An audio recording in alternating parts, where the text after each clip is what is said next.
Oke, Assalamualaikum warahmatullahi wabarakatuh.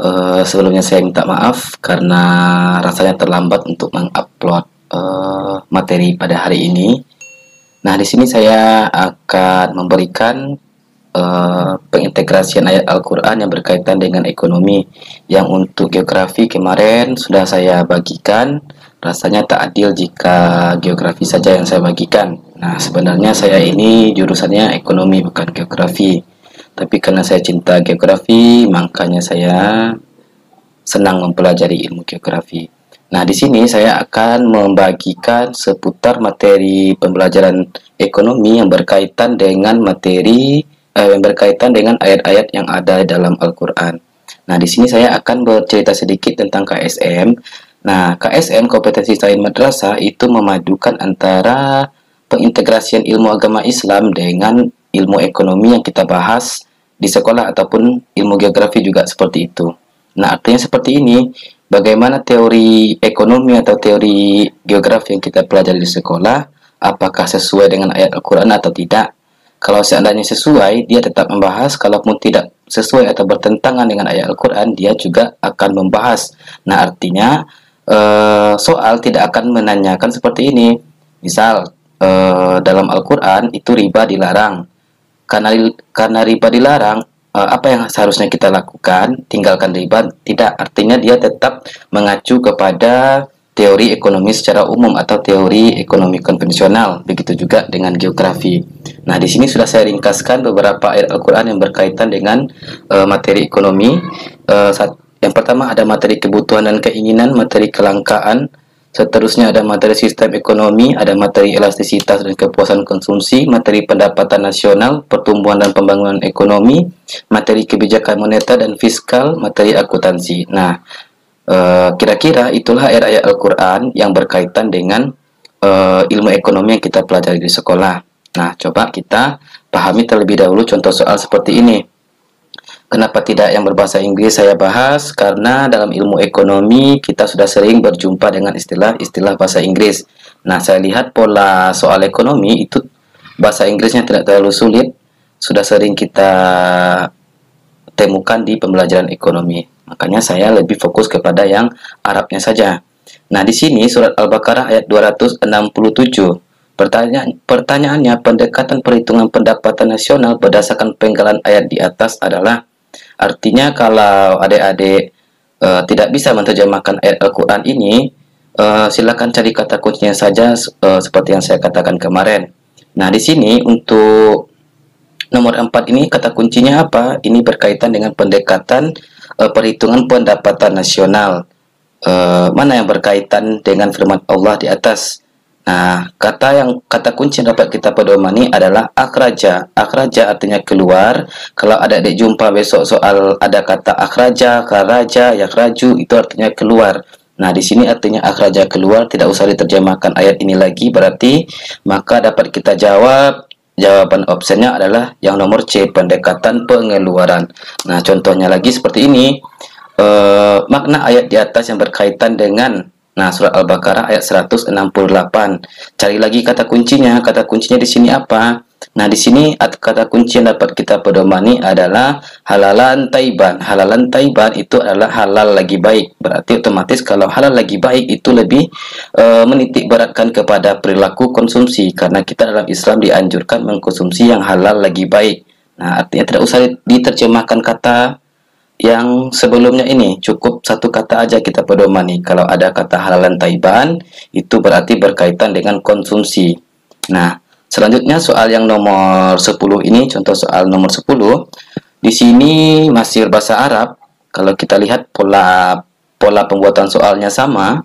Nah, di sini apa kata kuncinya di sini? Makna panggalan ayat di atas bertentangan dengan kebijakan, yaitu ini berkaitan dengan materi pendapatan nasional, materi kebijakan moneter dan kebijakan fiskal.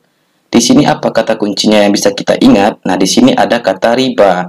Nah, di sini ada kata riba, otomatis riba dalam Islam itu dilarang, sedangkan dalam ekonomi konvensional, tepatnya kebijakan moneter itu suku bunga itu sangat utama sekali. Kalau seandainya terjadi inflasi, bagaimana dengan sistem bunga. Nah, berarti di sini ada kata riba. Berarti riba itu bertentangan dengan kasratiyah, discount rate, dan begitu seterusnya. Nah, berarti riba itu sangat bertentangan dengan discount rate, artinya bunga bank. Nah, artinya untuk ekonomi, soal yang berbahasa Arab itu tidak payah. Nah, di sini saya ringkaskan sedikit ayat Al-Quran yang berkaitan dengan ilmu ekonomi. Nanti silakan adik-adik baca dan pahami. Yang terpenting, pelajari ilmu ekonomi yang di buku saja, yang ekonomi konvensional. Karena KSM itu tidak menanyakan seperti yang saya sebutkan tadi. Contoh, misalkan riba itu dilarang. Karena riba dilarang, apa yang harus kita lakukan? Tinggalkan riba. Nah, begitu seterusnya. Tidak seperti itu soalnya. Walaupun dia bertentangan, walaupun dia sesuai dengan ilmu konvensional, dia akan tetap menanyakan. Intinya bagaimana ayat Al-Quran tadi menyesuaikan dengan ekonomi konvensional. Nah, di sini ada materi kebutuhan dan keinginan. Lebih banyak hadis membahas mengenai kebutuhan dan keinginan. Ayat Al-Quran itu hampir tidak ada. Nah, di sini ada hadis riwayat Bukhari Muslim dan hadis riwayat yang lainnya, itu intinya masih sama. Di sini kata kunci yang bisa kita ambil adalah kata emas sama gunung. Kalau seandainya artian hadis ini diarabkan sama si pembuat soal, maka ada ingat saja kata zahaba sama kata gunung jibal. Kalau ada kata zahaba, jibal, gunung, berarti itu berkaitan dengan materi kebutuhan dan keinginan. Nanti sesuaikan saja dengan opsi jawaban. Nah, yang kedua ada materi kelangkaan dan materi konsumsi. Seperti yang saya bilang tadi, kalau konsumsi ada kata halalan taiban, itu berarti konsumsi. Nah, berkaitan juga dengan kelangkaan. Artinya kita dalam mengkonsumsi tidak boleh secara boros ataupun mubazir. Nah, kalau kita mubazir dalam ekonomi konvensional kan dibahas kelangkaan sumber daya alam. Nah, berarti ayat ini berkaitan dengan materi kelangkaan dan konsumsi. Selanjutnya ada materi sistem ekonomi. Nah, dalam ayat Al-Quran ada dua sistem ekonomi yang dibahas. Pertama ada sistem ekonomi liberal dan sistem ekonomi campuran. Sistem ekonomi liberal dijelaskan dalam Al-Quran, ayat Al-Quran surah Al-Baqarah 198. Nah, di sini tidak ada dosa bagimu mencari karunia Allah. Artinya kalau tidak ada dosa berarti bebas. Berarti tepatnya sistem ekonomi liberal. Nah, kalau sistem ekonomi campuran itu artinya gabungan dari semua sistem ekonomi. Kalau seandainya penggalan ayat ini digabungkan dengan penggalan ayat ila anataku, maka jawabannya adalah sistem ekonomi campuran. Selanjutnya materi elastisitas dan kepuasan konsumsi, itu lebih sesuai atau lebih tepat dengan materi pendekatan cardinal utility dan ordinal utility. Nah, pendekatan cardinal utility artinya bisa dihitung, nilainya bisa dihitung. Kalau ordinal utility itu tidak bisa dihitung. Biasanya dikaitkan dengan pahala yang diperoleh seorang, tinggal disesuaikan dengan koefisien elastisitas. Contohnya seperti ini, jika kamu pergi menyolatkan jenazah, maka kamu akan mendapatkan 20.